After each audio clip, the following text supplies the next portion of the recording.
Bismillahirrahmanirrahim. Assalamualaikum warahmatullahi wabarakatuh. Ayo, mari anak-anak kita lanjutkan pelajaran kita. Ya, sekarang kita akan membahas tentang kedudukan titik. Ya, kedudukan titik terhadap titik. Kedudukan titik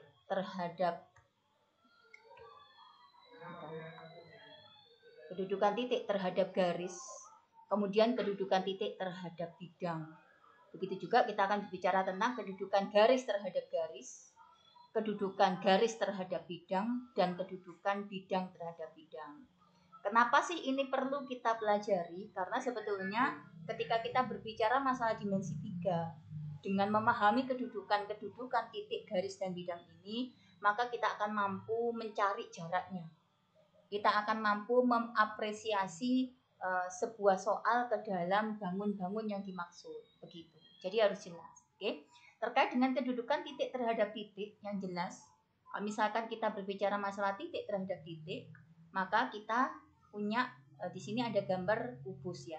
Kita pakai kubus karena kubus itu paling gampang anak-anak untuk dilakukan sesuatu. Jadi ketika kita punya kubus seperti ini, maka kita bisa cari kedudukan titik terhadap titik. Atau ketika titik, misalkan saya punya titik A di sini, titik A, ya.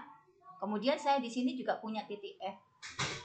Maka ketika titik A ditarik garis ke arah titik F, atau A dihubungkan ke F, maka kita akan mendapati satu garis ya. Kalau A dihubungkan dengan F, maka kita punya garis adalah AF.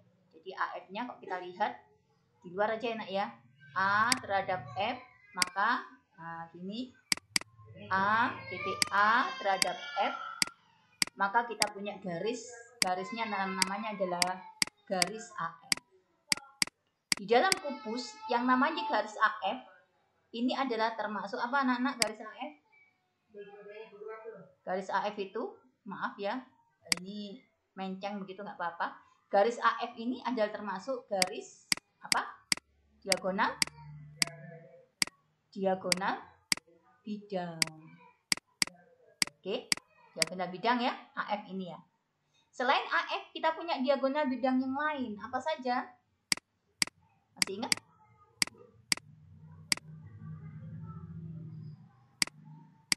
Masih ingat? Selain AF, untuk sisi yang paling depan kita juga punya EB. Saya tulis ya. Kita punya AF, kita punya EB atau BE untuk bidang ABFE. Kemudian bidang yang belakang kita punya CH dan kita punya diagonal bidang DG. Oke. Kemudian untuk sisi bawah alas untuk bidang ABCD kita punya titik, kita punya garis AC atau diagonal bidang AC. Kita juga punya diagonal bidang BD. Kemudian untuk atap kita punya diagonal bidang EG. Kita juga punya diagonal bidang HF atau FH boleh, tidak apa-apa ya. Oke, untuk sisi yang kanan kita punya diagonal bidang CF. Kita juga punya diagonal bidang BG. Kemudian untuk yang sebelah kiri kita punya diagonal bidang AH dan diagonal bidang ED atau DE. Oke, di mana panjang diagonal bidang? Masih ingat ya? Panjang diagonal bidangnya adalah rusuk akar 2 ya. Rusuk akar 2. Ya, misalkan kalau saya punya jarak antara AB itu 5, misalkan anak-anak ya, maka AF itu panjangnya adalah 5 akar 2. Jelas ya? Jelas. Oke? Sudah? Next kita lanjut. Berikutnya, itu adalah kedudukan titik pada bidang. Bentar ya.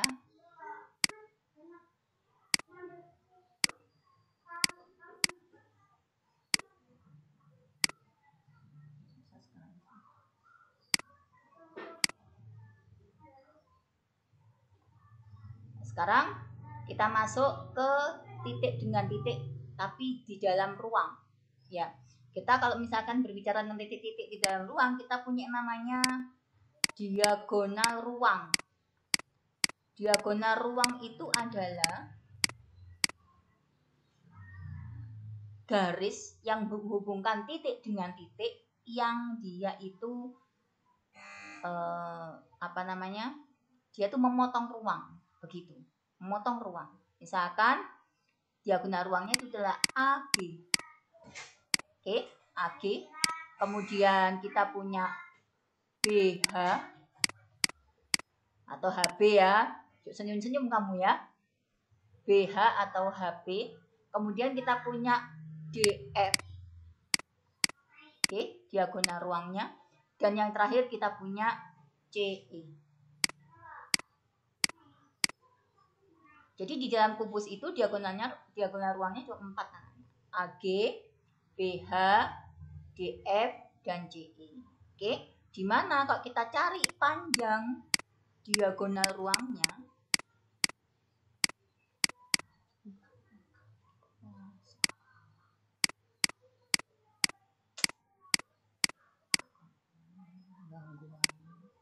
maaf anak-anak ya. Panjang diagonal ruangnya adalah rusuk akar 3. Oke. Jadi kalau misalkan saya punya panjang AB itu adalah 4 cm misalkan ya. Maka panjang dari AG, di mana AG adalah diagonal bidang, maka dia adalah 4 akar 3. Oke, ini kedudukan titik terhadap titik. Kemudian next, kedudukan titik terhadap garis sekarang. Kedudukan titik terhadap garis itu berarti titik terhadap garis anak-anak. Kedudukannya cuma ada 2. 1, kedudukan titik terhadap garis itu titik di dalam garis.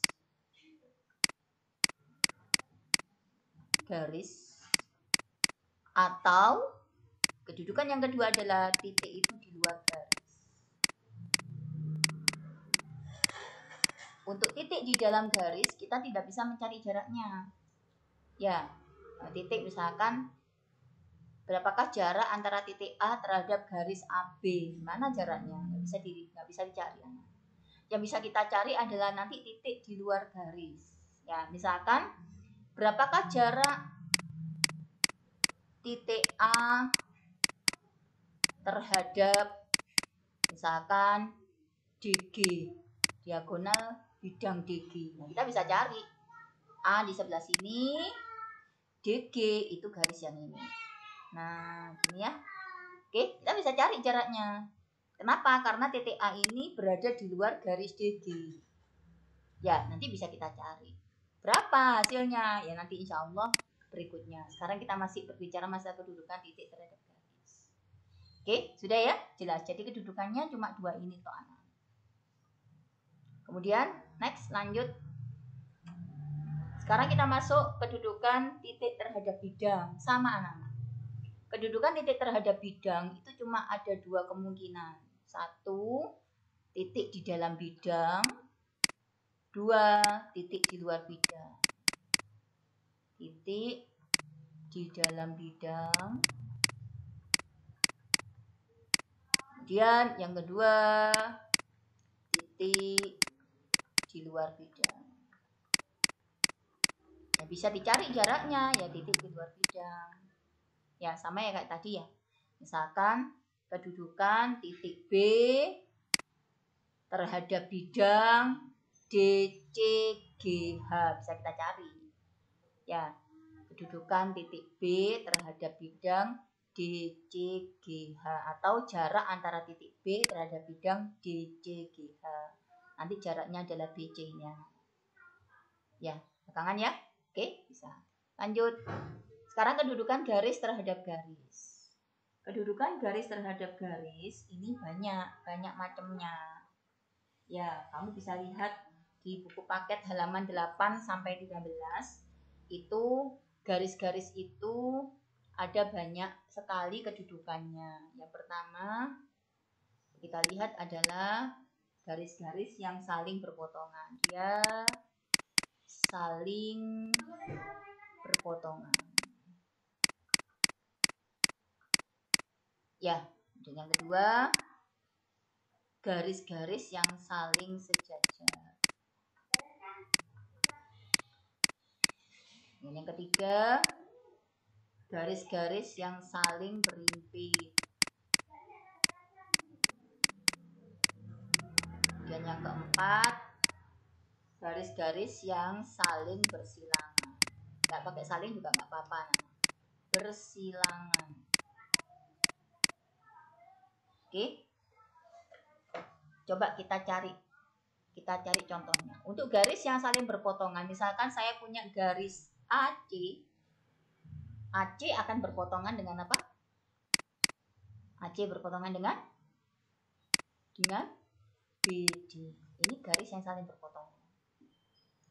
Garis yang saling sejajar, misalkan saya punya garis AC sejajar dengan, coba AC berada pada alas ya. AC pada sisi alas, maka kita punya sisi atapnya EG. EG itu juga pasti dia sejajar dengan AC. Oke. Kemudian kita punya garis yang saling berimpit. Saling berimpit itu tumpuk anak-anak. Ya, misalkan garisnya itu AB dengan BA. Nah, ini berimpit. Ya, kemudian garis bersilangan. Ini kalau kita lihat apa garis bersilangan itu? Garis bersilangan itu adalah sebuah garis yang dia itu tidak mungkin terletak pada bidang yang tidak bisa dibentuk satu bidang yang melewati garis itu. Jadi garisnya bersilangan. Ya, misalkan garisnya ini kita punya garis BG akan bersilangan dengan misalkan BG dengan HCCH ya. Dengan CH.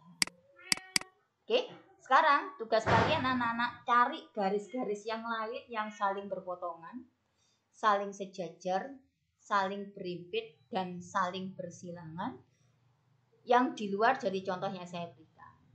Oke anak-anak, ini dulu silakan dikerjakan dulu, nanti kita lanjutkan ya.